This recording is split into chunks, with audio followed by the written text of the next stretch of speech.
Kenapa dilakukannya biasa-biasa aja? Datang aja pakai motor sudah jepit mau putus lubang lagi di tengahnya kan? Hah? Kenapa bisa beda memperlakukan manusia? Itu aja salah. Coba logika mana, rumus hidup mana yang kemudian membenarkan kalau memperlakukan orang kaya dan orang miskin beda? Coba. Semua pasti mengatakan itu salah. Sampai Nabi itu mengatakan bila ada walimah syukuran hidangannya itu yang diundang hanya orang-orang kaya, pilih-pilih.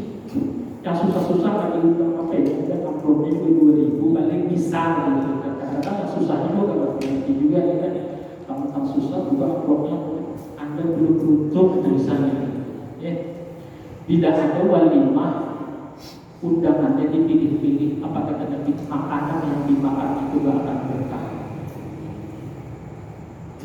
Makanan yang dimakan itu gak akan berkah. Tidak akan berkah makanan walimah yang di situ hanya dihadiri oleh orang-orang orang-orang kaya, orang-orang pilih-pilihan. Gak akan berkah. Padahal harusnya rezeki kita yang tidak akan dihisab di akhirat adalah rezeki yang dimakan bersamaan dengan tamu. Itu rezeki yang gak akan dihisab itu. Kan harta itu paling sulit ya urusannya, kita tanggung jawabnya kan. Kalau umur kan gampang doang, tinggal ditanya gini, umur dipakai kemana? Cerita kan itu selesai. Kalau harta ribet, ini harta hasil dari mana? Ceritakan. Terus usahanya gimana? Sampai tinggalkan ibadah dipakai kemana? Satu-satunya yang paling ribet nanti pertanyaannya di akhirat adalah urusan harta. Tidak ada nikmat yang seribet, sesusah, sepelik pertanyaan tentang urusan harta. Tidak ada. Kalau kita misalnya punya ilmu, ditanya ilmu diamalkan nggak, diajarkan nggak, itu bukan dari ilmu dapat dari mana? Nah, ada orang ilmu mencuri. Kalau mencuri ilmu boleh nggak? Boleh ya?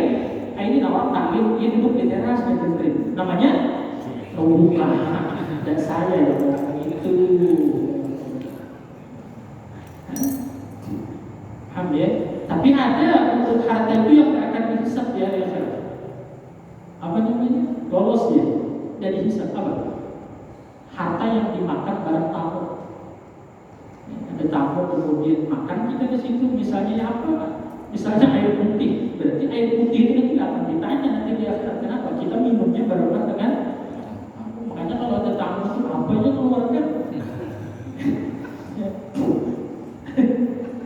Ya.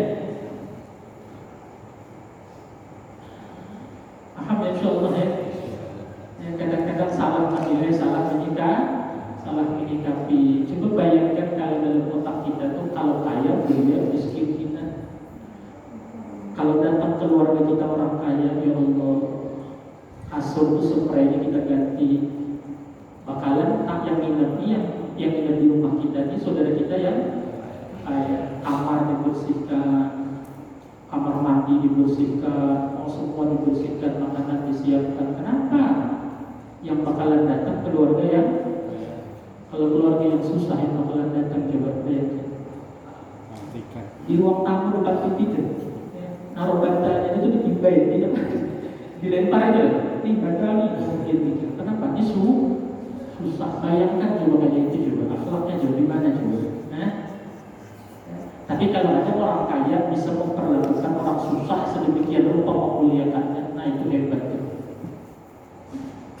Cuman ya umumnya orang kaya memuliakan orang umumnya, paham kan maksudnya? Tidak semuanya. Lihat kalau di acara yang kaya umumnya ngumpul sama-sama, yang susah, nah pengalaman kan?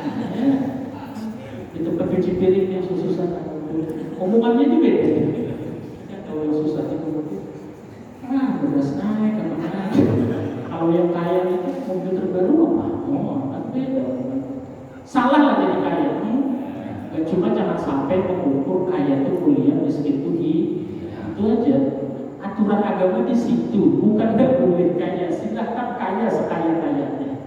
Kalau kaya mulia maka Qarun manusia yang paling mulia. Fir'aun manusia yang paling mulia. Tapi kenapa hina? Karena kufur nikmat. Kalau susah itu itu hina, Nabi Isa yang paling hina itu. Nabi Isa itu rumah kaburnya, kemudian tiap hari Nabi Isa alaihissalam itu jalan di mana waktu tidur di situ. Nabi Isa nggak punya tempat tinggal, Nabi Isa nggak punya makanan, Nabi Isa kemudian Nabi yang paling susah hidup Nabi Isa alaihissalam. Kalau memang susah itu hina, Nabi Isa hina. Tapi iya. Tapi adakah orang kaya mulia? Banyak. Sahabat Nabi Utsman bin Affan itu malaikat itu sampai malu kepada Sayyidina Utsman itu. Kenapa? Sayyidina Utsman ketika Nabi itu mau mengadakan perang, selalu mengumpulkan sahabat. Nabi ngomong kemudian, siapa yang mau kemudian berwakaf, kita mau perang. Sayyidina Utsman mengatakan, saya ya Rasulullah. Berapa? 100 ekor kuda dan lengkap dengan pelanannya. Kata Nabi, siapa lagi? Saya ya Rasulullah. Kata Sayyidina Utsman. Berapa lagi? 100. Siapa lagi? Kata Nabi, saya ya Rasulullah. Kata Sayyidina Utsman. Kata Rasulullah sampai Utsman kasih kesempatan yang lain, jangan lo terus gitu bahasa kita aja. Sampai malaikat itu halu kepada Sayyidina Utsman ini. Arti orang kaya bisa nggak hina? Bisa. Orang miskin bisa nggak mulia? Bisa. Orang miskin bisa nggak hina? Bisa. Kenapa? Karena dia nggak sok. Orang kaya hina karena nggak syukur. Itu saja aturan agama di situ. Aturan bukan agama itu melarang kita kaya, dan bukan agama itu menyuruh kita jadi miskin. Cuma kebetulan kita pas saat ini kayak itu. Itu aja kan?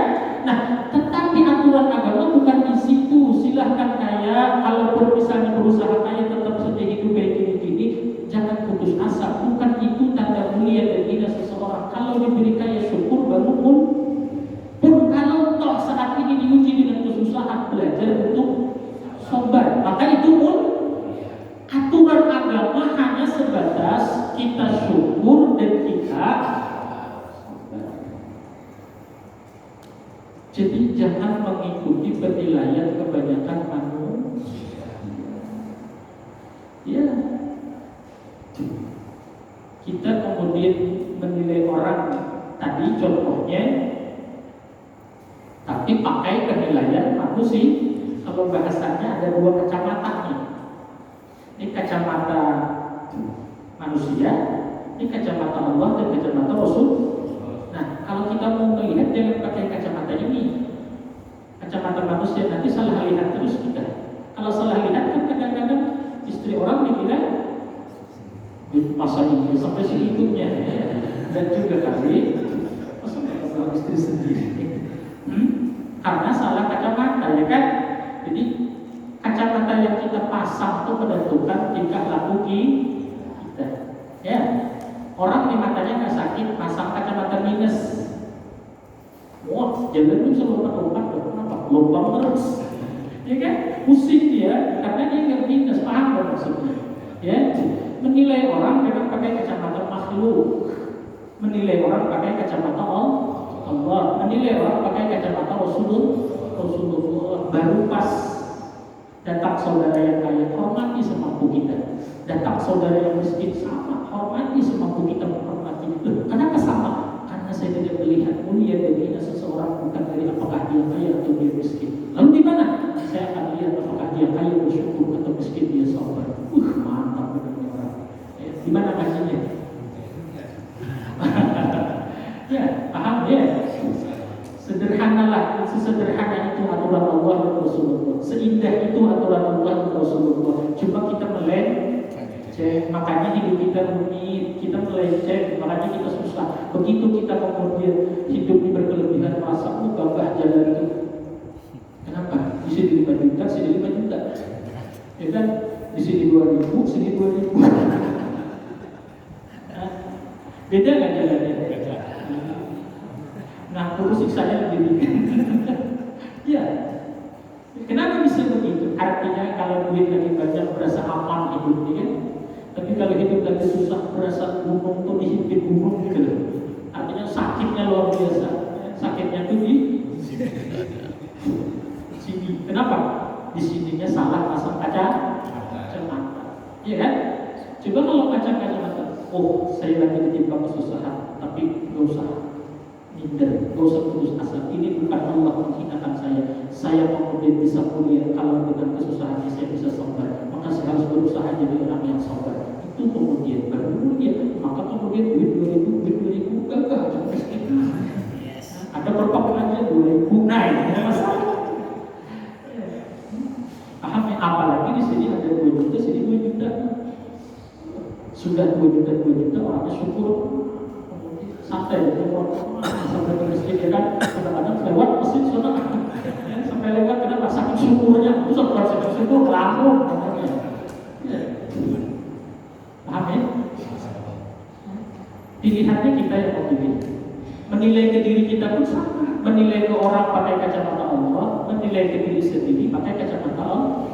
Jangan sekali kacamata Allah ini dilepas, karena kemudian akan runyam yang kita lihat, akan rancu yang kita lihat kalau kita pasang kacamata makhluk. Ya, paham ya? Hidup ini akan jadi risau, akan jadi kacau balau kalau kita lihat dengan kacamata makhluk. Akan jadi kacau balau kemudian. Kita berteman pilih-pilih yang kira-kira sekelas dengan kita aja. Kenapa kacamatanya kacamata? Kita kemudian ada keluarga kita beda-bedain melakukan ini, memperlakukannya karena kita pakai kacamata makhluk. Artinya melihat makhluk kalau mau damai jangan dengan kacamata makhluk. Melihat kemudian makhluk kalau mau damai pakai kacamata Allah, pakai kacamata Rasulullah sallallahu alaihi wasallam. Ya. Maka sampai dikatakan oleh Hujjatul Islam Al-Imam Ghazali rahimahullah, kata Imam Ghazali, tidak semua nikmat itu jadi kebaikan dan tidak semua musibah itu jadi keburukan. Berangkat dari sini tadi berangkat dari apa yang disampaikan oleh Rasulullah, berangkat apa yang disampaikan oleh Allah melalui Rasulullah. Imam Ghazali kasih tahu kita, tidak semua nikmat berujung kebaikan dan tidak semua bala musibah berujung keburukan. Karena nikmat itu baru dikatakan baik kalau mampu disyukuri. Bala tidak akan jadi buruk kalau kemudian mampu disobar. Jadi yang menjadikan sesuatu itu baik dan buruk itu bukan karena kita dapat nikmat atau dapat bala, tapi apakah kita bersyukur atau kita sobar. Insyaallah mudah-mudahan kita dikaruniai oleh Allah kemudian ya, kalau diberi nikmat sabar, kalau kemudian ditimpa ujian bala musibah, kalau diberi nikmat syukur, kalau ditimpa bala musibah sabar. Sampai sini paham ya? Nah, itu kira-kira mudah-mudahan ingat di 10 hari pertama bulan Dzulhijjah, manfaatkan, ini pahalanya besar, istimewanya besar, sampai kemudian sebanding dengan orang yang syahid di jalan Allah. Yang kedua, ingat menilai makhluk pakailah kacamata Allah. Akan runyam kalau kita menilai makhluk dengan kacamata makhluk. Mudah-mudahan jadi ilmu yang bermanfaat. Insyaallah. Istiqomah aja terus mengaji. Ya. Saya pernah tulis begini. Agama itu diturunkan adalah untuk metode kita menyikapi masalah.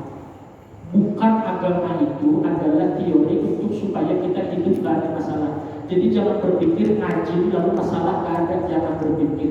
Agama itu bukan teori untuk menghindari masalah, tapi agama itu metode untuk menyikapi masalah. Paham tak? Ya, jadi jangan berpikir saya udah rajin sholat lalu masih aja banyak banget masalah, hutangnya tambah terus apa. Karena agama itu bukan untuk tidak dapat masalah, tapi agama itu ada untuk kita menyikapi kayak ini. Nah kalau kita paham, ternyata kacamata Allah itu begini, kita diberi nikmat saat ini yang lagi dilapangkan oleh Allah, berusaha supaya bersyukur. Yang ditimpa musibah berusaha supaya sobat. Yang ini mulia, yang susah juga mulia kemudian. Tidak ada hina yang kemudian. Yang hina menyebabkan kita hina karena kita salah pasang kacamata, maka menjadikan bisa jadi kita hina. Jadi beragama itu bukan supaya kita gak dapat masalah. Tahajud itu bukan keinginan kita, bukan kemudian habis masalah hutang lunas, bukan. Tahajud itu kalau punya hutang menyikapinya kayak apa? Paham gak? Rajin baca Quran itu bukan supaya kemudian duit banyak semata-mata. Enggak, kalaupun diberi duit gak banyak tapi bisa sobat. Kalau diberi duit banyak, jangan sampai hanya duit banyak saja sampai situ Allah memberi, tapi kemudian diberi Allah juga mudah untuk bersyukur. Jadi agama itu metode untuk kita menyikapi masalah, bukan teori untuk kita tidak dapat masalah. Jadi gak usah kaget kalau rajin tahajud masih ada masalah, rajin majelis taklim masih banyak lagi persoalan, banyak lagi ujian. kemudian sudah rajin sholat berjamaah, masih aja lagi kemudian banyak persoalan. Jangan kemudian bersedih. Kenapa? Karena memang agama bukan untuk supaya tidak lagi dapat masalah. Mudah-mudahan Allah berkat Rasulullah, berkat para ulama, para salihin, mudah-mudahan diistiqomahkan kacamata yang kita pasang, kacamata Allah, kacamata Rasulullah dalam menilai segala sesuatu. Ya, mudah-mudahan kita diberi nikmat ikhlas, diberi nikmat istiqomah dalam menuntut ilmu dan taat ibadah kepada Allah, dan semoga Allah beri taufik hidayah kita bisa mengisi waktu 10 hari awal Dzulhijjah ini dengan segala macam ketaatan dan ibadah, dan mudah-mudahan Allah nanti akhirnya kita mati dalam keadaan husnul khatimah, kita mati dalam keadaan bahwa iman dan Islam yang sempurna. Diciptakan niat wa ilaha Nabi Al-Fatihah. Bismillahirrahmanirrahim. Walhamdulillahi rabbil alamin.